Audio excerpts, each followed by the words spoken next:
Hey everybody, Adam Savage here in my cave with another one-day build, and this one is a rare Adam Savage household build. Suffice to say, I have a front door in which, during the current lockdown, things have gotten a little bit messy because we've got a dog, so we've got doggy bags, and we've got leashes, we've got muddy boots, we have cleaning towels, and all this stuff by our front door, and it's kind of getting out of hand because now we also have masks, and there's a lot of stuff going on. And the other day I was looking at that foyer, and I was thinking, it would go great there. It'd be really nice. A little table maybe about this high where you could put your stuff and the leashes hang in a reasonable place. And everything is still there, but it's not quite as all over the place. That's what we're gonna build. We're gonna build a table for next to my front door so things aren't so messy. That's today's one-day build. Let's get started. This project is actually going to be a surprise for my partner. I'm not sure if it's going to work for her in the flow of the house. I'm totally prepared that it might not. That's totally cool. But I also want to build a nice piece of table kit, right? Like a good-looking table. And to that end, I'm actually going to finish this table. And I mean, actually give it a finish. And the finish I'm going to give it is the exterior paint for where my front door is. I'm actually going to match the table to the wall paint that's right around the front door. I haven't done this kind of furniture work in a long time. It's going to take several coats of paint. And I'm making a very traditional table. Tapered legs, 2 drawers, a tabletop with a little bit of a lip so things don't fall off of it. Yeah, and first thing I got to work out is how I'm going to make the legs, because I have some lumber, but I'm not sure I have quite enough, and I've got to do some planing and cutting and just sort of negotiating with my material storage to find out if I actually have what I need to make this table. All right, I've got this 4x4. This might be good enough, but I'm not positive. I want to get 4 27-inch legs out of this thing. And I also have a 2x4. Now I'm going to be painting all this, so it's not too bad if the legs are slightly different wood types or grain types, because I'll be painting it. But I am going to run this through. I'm not going to run this through my planer. I'm going to run it on the table saw just to see if it's actually a good piece of wood.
Out of that 4x4, I was able to realize about 8.5 thick beams of wood that are pretty good. Some of them have knots in the middle. This one right here will not be a good leg because there's a big knot right here. But I only need 4 legs and I have 8. And what I'm going to do with these is I'm actually going to do a taper cut on them, so that they're 1.5 inches at the top and maybe 7/8 of an inch at the bottom. And they'll taper from about 10 inches down where the drawers stop all the way to the bottom. So this is a taper cutting jig. It is simply a 2 pieces of wood with a hinge between them and a little crossbar with which I can set the angle and a stop back here. So I can put my piece in, set my angle, and cut the taper on that piece. And the trick is I would be able to do two sides at once, and then I'll need to change the measurement to do the other two sides. But like I said, I have some pieces I can practice on, like this one with a big old knot here, and we can make sure it's functional.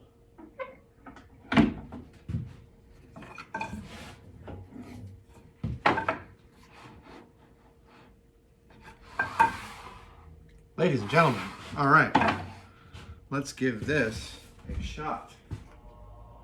So,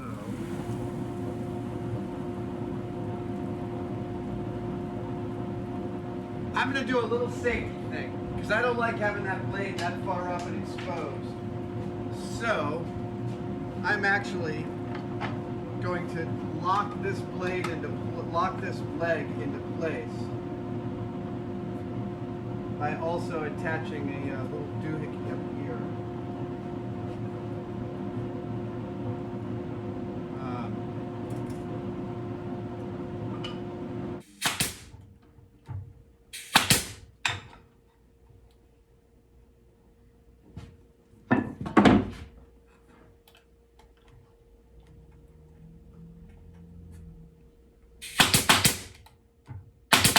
Oh, too short, that's why. There we go. Let's get a nice long one in there. Great. You come in there like that. And then we will also get a little shorty screw up there. Then each piece is being held really nicely. Yep, look at that. Both sides held really well.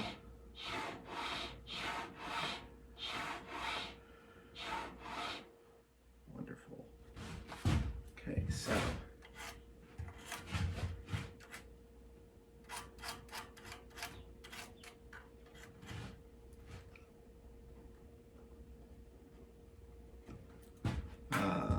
yeah. All right, here we go.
Whoa, hey, Batman.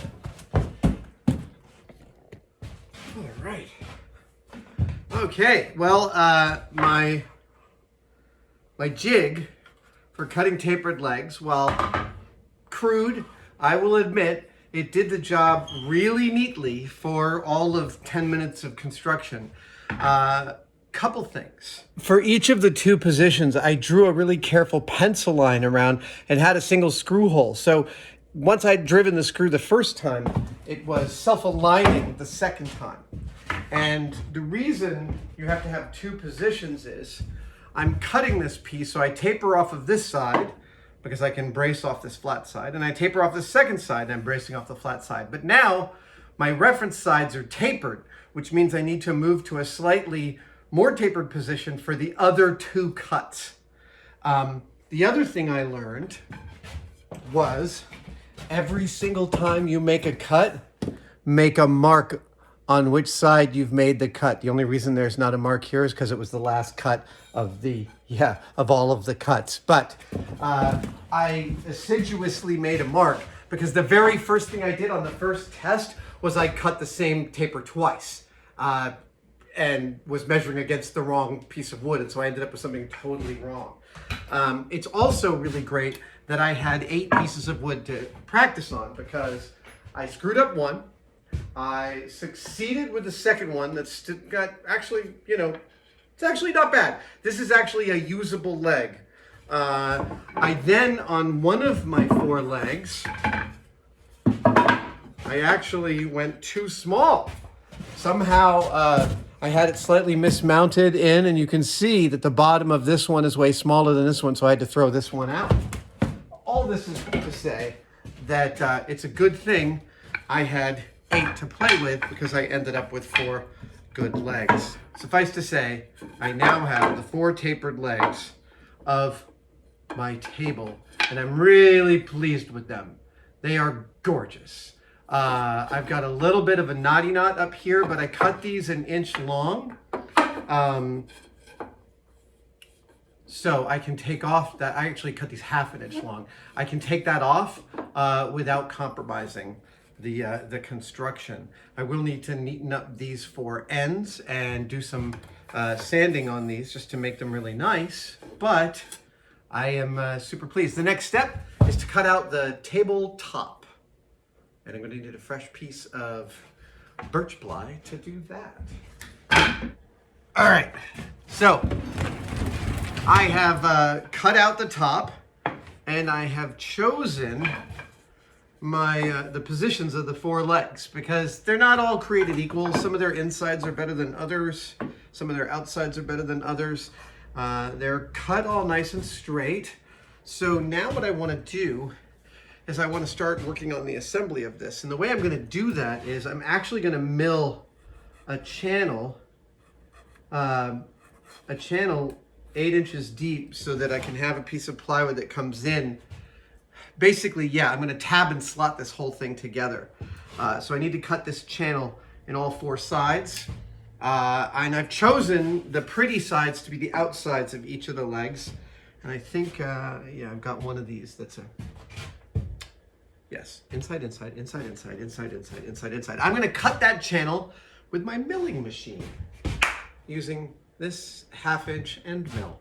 And that should provide a nice tight fit for everything. Here we go, to the mill.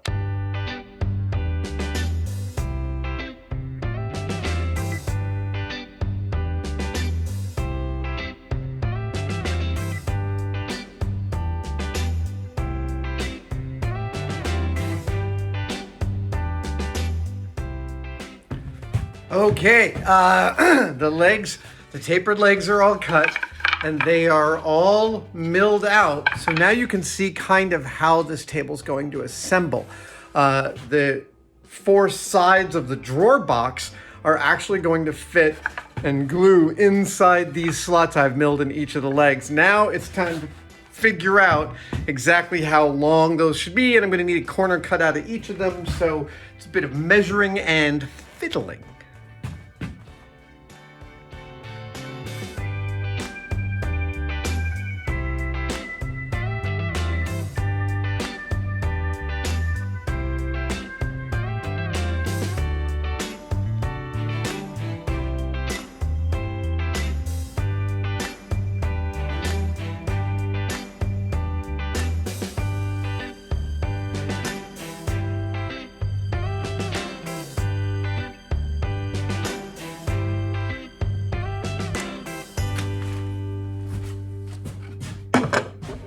All right, I might have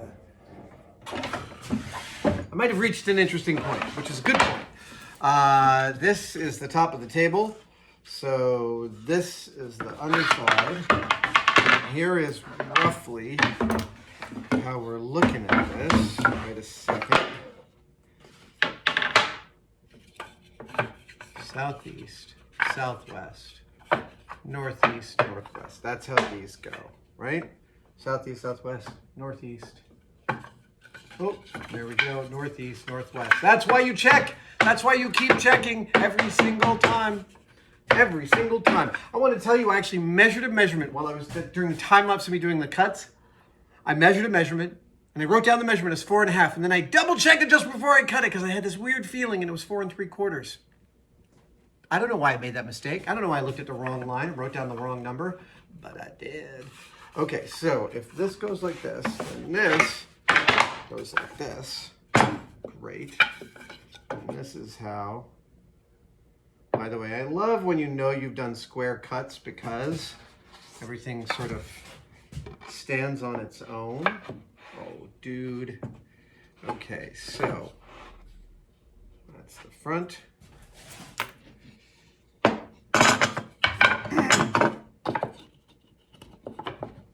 Side. Dude, this is getting exciting. I've never built a piece of furniture quite this elaborate. Not in a long time. Not since I was working on theater props for Berkeley Rap.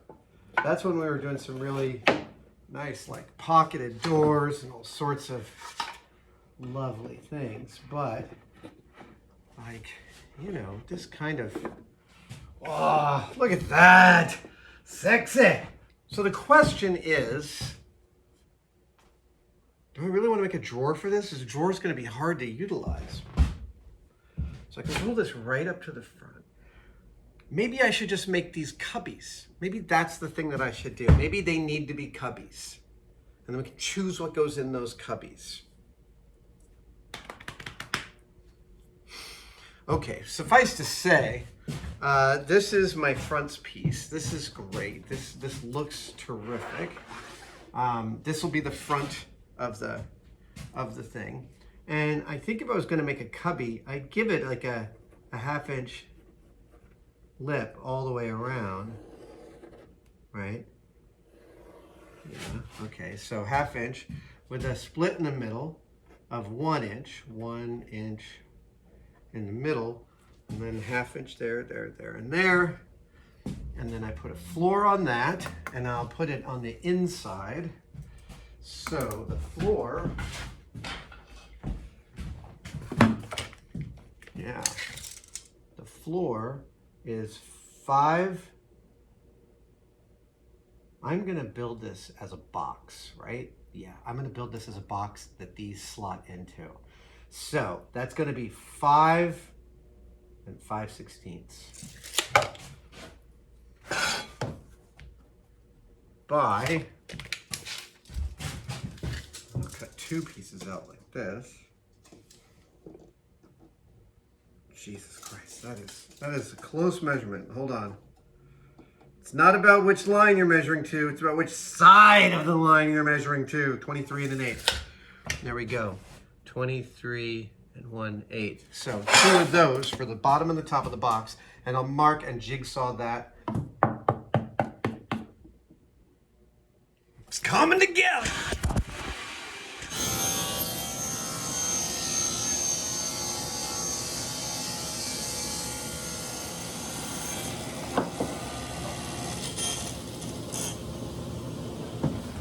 All right, I'm about to cut out. I'm very close to final assembly of this table, but first I have to cut out the 2 cubbyhole doors. I don't like, do I? Actually, that's not so bad. All right, so let's drill a hole.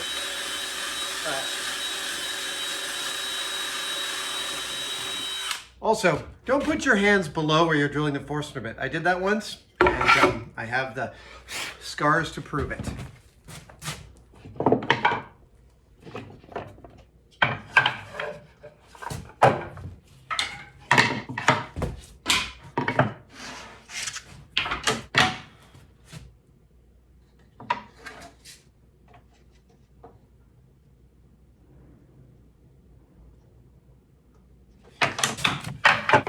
There we go. We are about to assemble the final box that will make the top structure of the table.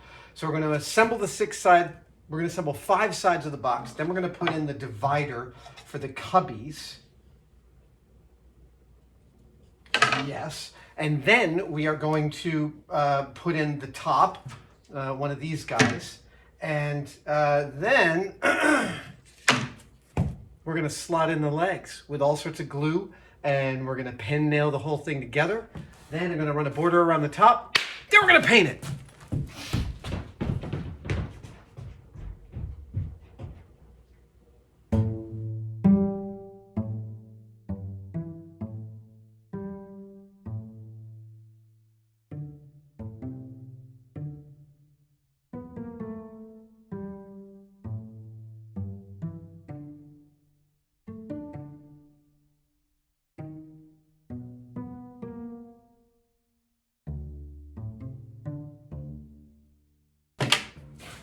Arrow facing down. Some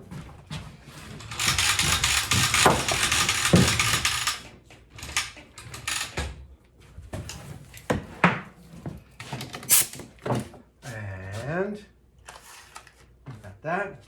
Got this. Great.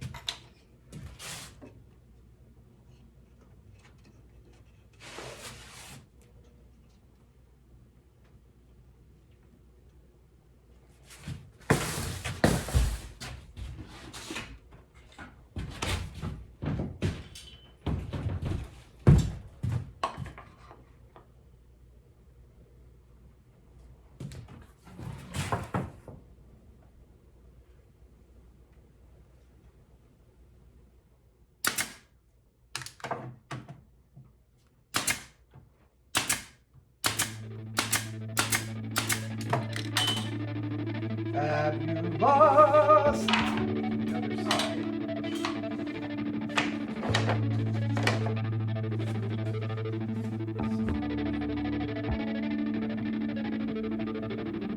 Fabulous.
This is the side that meets the underside of the table, so it's less important, but still I don't want anything inhibiting my ability to get everything flush.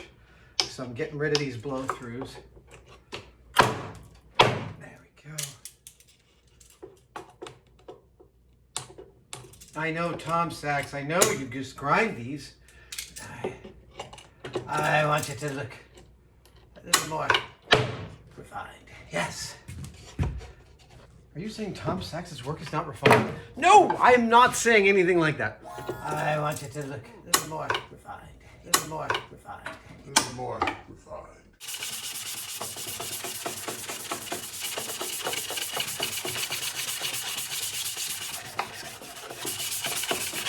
Okay, those are some nice cubbies.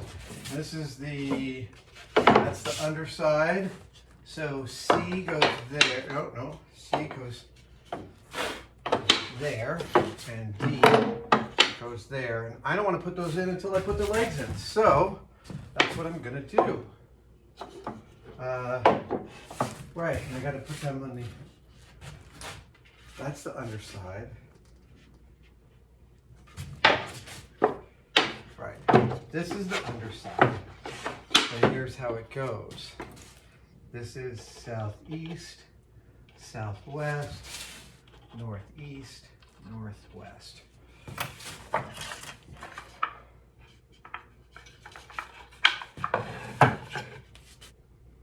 Yep, I got it totally wrong. Those are not the delineations. And since I sized this specific orientation, I better get it right. So it goes like this. Right, that's the C, and that's the D. And this is the total opposite of everything. Southeast, southwest. Okay, so southwest. Tighter. Southeast. You try a factory work, you try an assembly line process like this, but everything is still kind of getting custom fitted into its final position, and you can't sort of avoid that. Yeah, now it's tighter. Now that's better. Excellent. Okay, so great. Let's get some glue on that equation. This is so exciting. This is my favorite part. Oh, let me give you another camera angle on this.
Oh, having that slot in there is so nice. I can't even tell you. Okay, so.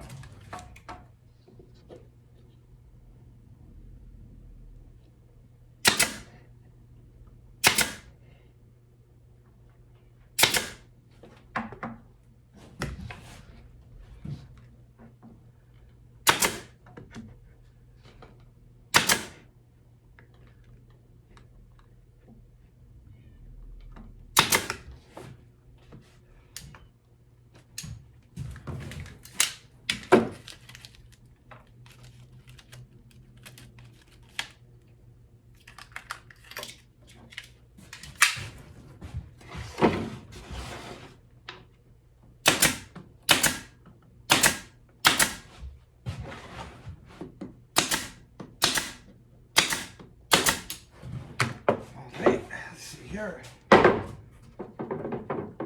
yeah, I got a little adjustment there. Yeah. But that is really nice. Oh yeah, let's do some cleanup in there.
Okay, we're almost towards the final assembly, and then I'm going to give this thing a coat of paint.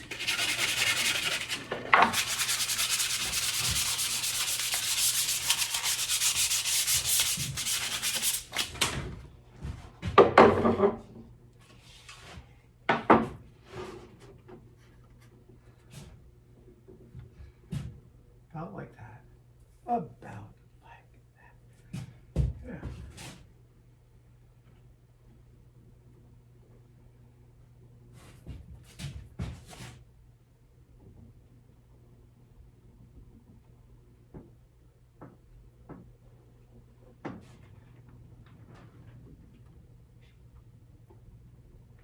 I am very, very pleased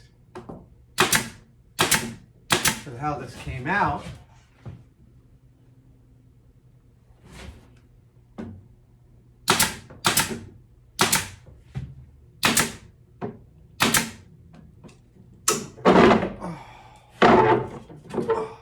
we go. So, here's my little foyer table. Let's get a coat of paint on this puppy. All right. My table is finished. I love how it looks. I'm really pleased. It looks like a genuine piece of furniture. And I went into my basement and I found the exterior wall color of my house. Boop. I'm gonna paint this, gonna blend right in. That's the goal. I've also turned on the heater in my bathroom here so that my bathroom is like this hot box for drying paint. Yeah. All right, so.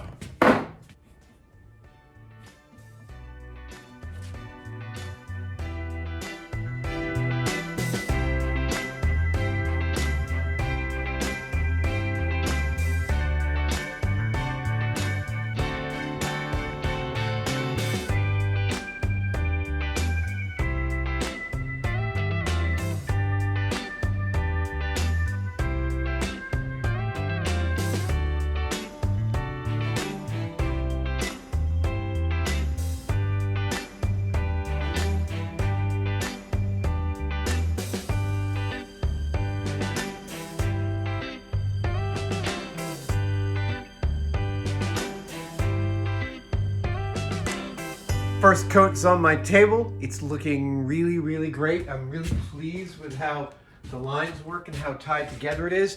It clearly needs a second coat, so I'm going to give it that.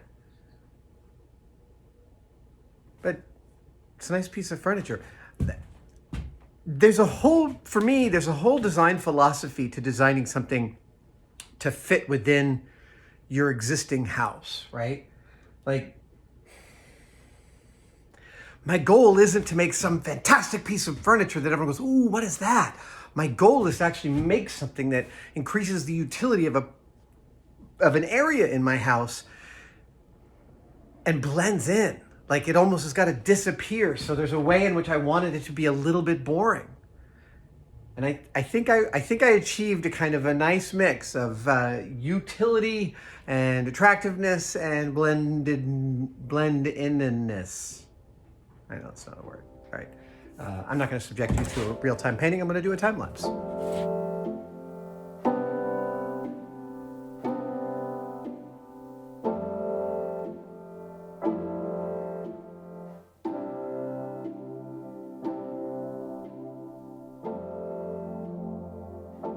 Hey, well, I'm a proud papa because this table is done. Oh yeah. I put a little hook over here. I put a little hook. I put a little hook over here for the leash. We've got space for poop bags and some other stuff, and we could even put a little trash can under there. I might even make the trash can and a table for staging things. I think the next shot will be a picture of it in place, being utilized. Thanks for joining me. This has been actually one of my more rewarding one day builds in a while. See you guys next time.